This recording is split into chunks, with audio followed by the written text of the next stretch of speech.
Radhe Radhe everyone. आज की video में मैं आपको मोहिनी एकादशी की बहुत ही सरल पूजा विधि बताऊंगी। वैशाख मास के शुक्ल पक्ष में आने वाली एकादशी तिथि को मोहिनी एकादशी के रूप में मनाया जाता है। शास्त्रों के अनुसार मोहिनी एकादशी का व्रत और पूजन करने से मनुष्य सभी प्रकार के पापों से मुक्त होकर वैकुंठ धाम की ओर जाता है और आजीवन धन वैभव की कमी कभी नहीं होती। इसलिए मोहिनी एकादशी को बहुत अधिक महत्वपूर्ण माना जाता है। मोहिनी एकादशी इस वर्ष यानी 2026 में 27 अप्रैल वार सोमवार को मनाई जाएगी। तो देखिए, मोहिनी एकादशी के दिन सुबह सुबह स्नान आदि करने के बाद अगर आप लड्डू गोपाल जी की सेवा करते हैं तो सबसे पहले लड्डू गोपाल जी को स्नान करा दीजिए। लड्डू गोपाल जी को या तो आप पंचामृत से स्नान कराइए या कच्चे दूध या दही से स्नान कराइए, क्योंकि गर्मियां कुछ ज्यादा बढ़ जाती है तो लड्डू गोपाल जी के लिए ये सही रहता है। लड्डू गोपाल को भगवान विष्णु का ही बाल स्वरूप माना जाता है और एकादशी भगवान विष्णु को ही समर्पित होती है, इसलिए इस दिन लड्डू गोपाल जी की विशेष सेवा की जाती है। स्नान कराने के बाद जो भी जल और जो भी पंचामृत है वह आप प्रसाद के रूप में ग्रहण कर सकते हैं या फिर सूर्य को अर्घ दे सकते हैं। इसके बाद देखिए, एकादशी का हमें पूजन कैसे करना है। तो या तो आप अपने घर के मंदिर में ही ये पूजा कर सकते हैं या किसी जगह चौकी लगाकर भी पूजा कर सकते हैं। तो फ्रेंड्स, मोहिनी एकादशी का पूजन मैं अपने घर के मंदिर में ही कर रही हूँ। तो सबसे पहले हमें यहाँ पे चौकी लगाना है। चौकी पर पीले रंग का आसन बिछाना है, क्योंकि एकादशी के दिन पीले रंग का बहुत अधिक महत्व होता है। फिर हमें तिलों से आसन लगाना है। कुछ तिलों से हम भगवान विष्णु को विराजमान करेंगे, कुछ तिल से हम गणेश जी को विराजमान करेंगे और कुछ तिलों से हम लड्डू गोपाल जी को भी विराजमान करेंगे। आप तिलों का या फूलों का किसी का भी आसन दे सकते हैं एकादशी के दिन। तो फ्रेंड्स, मैंने इस चौकी पर भगवान विष्णु, गणेश जी और लड्डू गोपाल जी, साथ में हम गौ माता का भी पूजन करेंगे, तो मैंने इस चौकी पर उनको भी विराजमान कर दिया है। फिर हम धूप दीप जलाकर बहुत ही प्रेम पूर्वक एक संकल्प करेंगे कि हे भगवान, आज मैं आपके निमित्त ये व्रत पूजन करने जा रही हूँ या जा रहा हूँ। पूजा में कोई कमी रह जाए तो मुझे क्षमा करे, मेरी प्रार्थना को स्वीकार करे। फिर हम धूप दीप जला देंगे।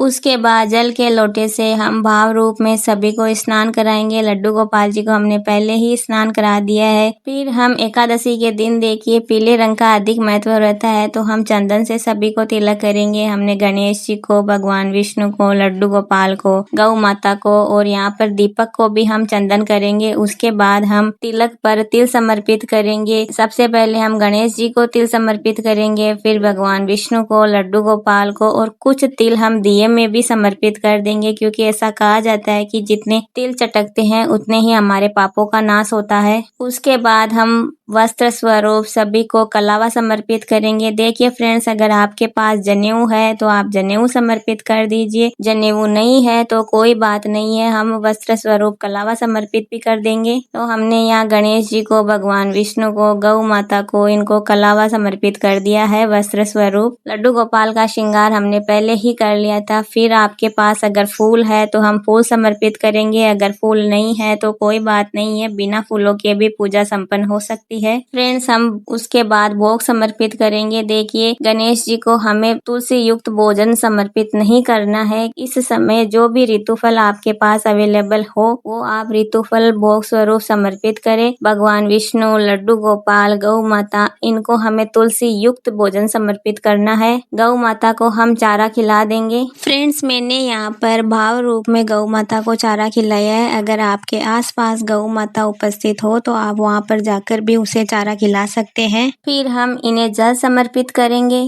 फिर सीधे हाथ में थोड़े से तिल लेकर, फूल लेकर हम मोहिनी एकादशी की व्रत कथा सुनेंगे। व्रत कथा का वीडियो आपको चैनल पर अलग से मिल जाएगा। यहाँ पर कथा सुनाऊंगी तो वीडियो कुछ ज्यादा लंबा हो जाएगा। व्रत कथा सुनने के बाद थोड़े से तिल हम भगवान विष्णु के चरणों में समर्पित करेंगे और थोड़े से तिल हम जल के लोटे में डाल देंगे। फिर इस जल के लोटे से हम सूर्य देवता को अर्घ देंगे। फिर हम दक्षिणा समर्पित करेंगे। देखिए फ्रेंड्स, दक्षिणा पूजा में रही कमियों को पूरा करता है। उसके बाद हम बड़े ही प्रेम पूर्वक सबकी आरती करेंगे। सबसे पहले हम गणेश जी की आरती करेंगे, फिर भगवान विष्णु की आरती करेंगे, लड्डू गोपाल की आरती करेंगे। आरती करने के बाद पूजा में रही कमियों के लिए क्षमा याचना करेंगे और फिर थोड़ा सा जल सीधे हाथ में लेकर हम चौकी से ऐसे 2 बार वार देंगे। इस तरह से हमारी मोहिनी एकादशी के दिन पूजा पूर्ण हो जाएगी। पूजा पूर्ण होने के बाद हम सूर्य देवता को अर्घ लगा देंगे और जो भी हमने चौकी पर दक्षिणा दी है वो दक्षिणा हम किसी पंडित को दे सकते हैं और जो भी यहाँ पर हमने भोग स्वरूप ऋतु पर लिए वो हम घर के सदस्यों में बांट सकते हैं। तो फ्रेंड्स अब जान लेते हैं मोहिनी एकादशी के पारण का समय क्या है। पारण का समय 28 अप्रैल को सुबह 5:43 से लेकर सुबह 8:21 तक रहेगा एकादशी का पारण का समय। तो फ्रेंड्स मोहिनी एकादशी का पूजन आपको कैसा लगा कमेंट करके जरूर बताना। हम महिलाएं घर में तीज त्योहार कैसे बनाती है ये सब जानने के लिए चैनल पर बने रहे। अगर ये जानकारी आपके लिए थोड़ी बहुत भी यूजफुल है तो चैनल को सब्सक्राइब करना ना भूलें। जय श्री कृष्णा, राधे राधे।